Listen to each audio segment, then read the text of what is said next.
বেরোচ্ছি হচ্ছে শায়নির সাথে। ওর কেক ডেলিভারি করার ছিল, তো একটু দূরেই, সেই জন্য আমি আর রেশমে যাচ্ছি। রবিবার কী করবো, বাড়িতে থেকে বোর হাওয়ার থেকে ওর সাথে একটু ঘুরে আসা যাবে। তো চলো বেরিয়ে গেলে দেখা হবে। তো আমি বেরিয়ে গেছি, যাচ্ছি শায়নির বাড়ি, দেখিও রেডি হয়েছে কিনা। তো মেয়েটা বললো 3:30টায় বেরোবে, এখনও মেয়েটা রেডি হয়নি।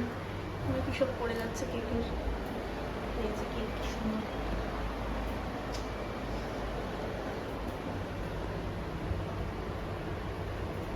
আমরা বেরিয়ে গেছি। এই যে এই মেয়েটা ছাতা নিল না, বৃষ্টি হলে ছাতা দেবো না, আমাদের দুজনের দুটো ছাতা। ওরা ও ভিজবে আর কার্গি কেক লাথি মারাচ্ছে আমার পায়ে, ও লাথি মেরে কার্গি। চলো, সো আমরা চলে এসেছি হাওড়া স্টেশনে। প্রচণ্ড ভিড়, সবসময় ভিড় থাকে হাওড়া স্টেশন। তো যাই হোক, টিকিটও কেটে নিয়েছি। তো এবার দেখছিলাম কোন স্টেশনে আমাদের ট্রেনটা দেবে। তো চলো ট্রেন, এই যে এটা আমাদের ট্রেন, ছেড়ে দেবে দৌড়াই তাড়াতাড়ি। কটায় ছাড়বে রে, কটায় ছাড়বে?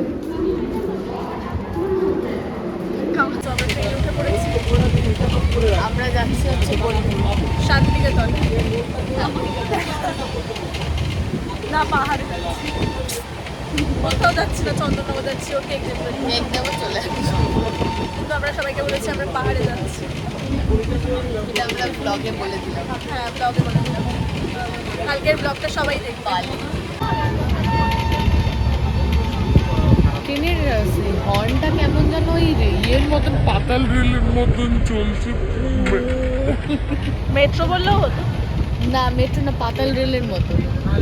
মেট্রো পাতাল রেল একই, পুরোনো টাইপের যে ইয়ে ছিল ওই রকম হর্নের মতো। এসে গেছি চন্দননগর, নেবেও গেছি ট্রেন থেকে। এটা বেশ সুন্দর। হাওড়া সো আমরা টোটোতে উঠে পড়েছি। টোটোতে উঠে আমরা যাচ্ছি এখন চন্দননগর স্ট্যান্ড। আমি যাকে কেক দিতে এসেছিলাম সে আমাকে পৌঁছে দিয়েছে টোটো অবধি। তো চলো যাই, এরকম কি স্ট্যান্ড, মানে স্ট্যান্ডটাকে এখানে চন্দননগর স্ট্যান্ড বলে, বাট অ্যাকচুয়ালি এটা আমরা ঘাটে যাচ্ছি। চলো দেখছি, ওই যে টোটো তো গিয়েছি। চলো লেটস গো, দেখা হবে। আমরা পৌঁছে গেছি চন্দননগর স্ট্যান্ড। প্রচুর দোকান এখানে, সেটা হচ্ছে এখানে।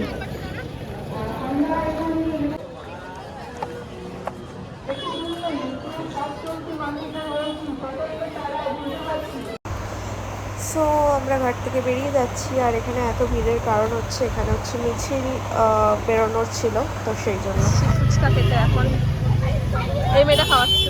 না, আমি খাওয়াচ্ছি না।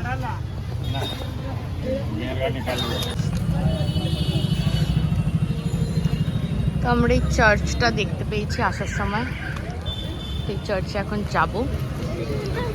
প্রচন্ড ব্যান্ডেল চার্চ তো যাইনি, আমি গেছি বাট বন্ধ ছিল, বাট এই চার্চটায় চলো যাই। চার্চটা প্রচন্ড সুন্দর।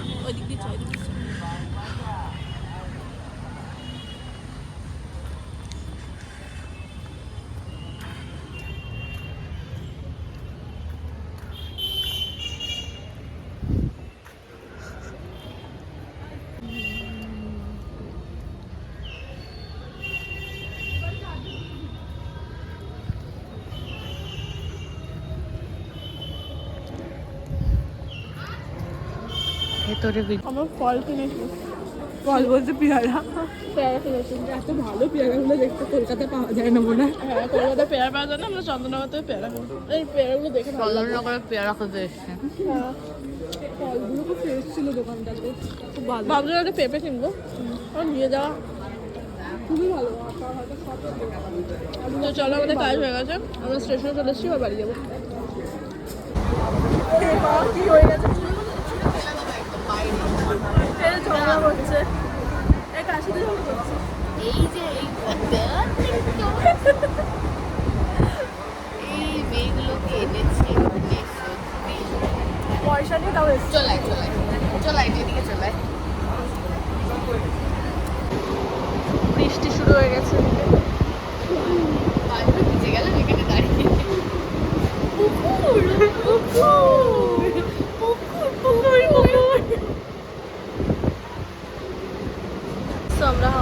গেছি। এই মেয়ে দুটো এখানে দাঁড়িয়ে রয়েছে, আমি এখানে বসে রয়েছি।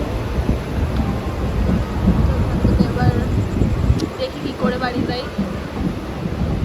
লঞ্চে যাব নাকি ক্যাবে যাব নাকি বাসে যাব দেখি।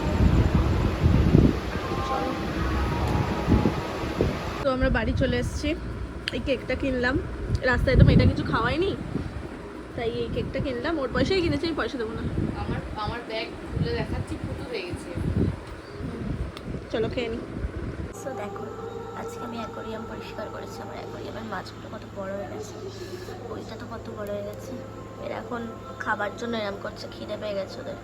তো বাবা এসে খেতে দেবে। দেখো আমি এসে দাঁড়িয়েছি, সবাই চলে এসছে।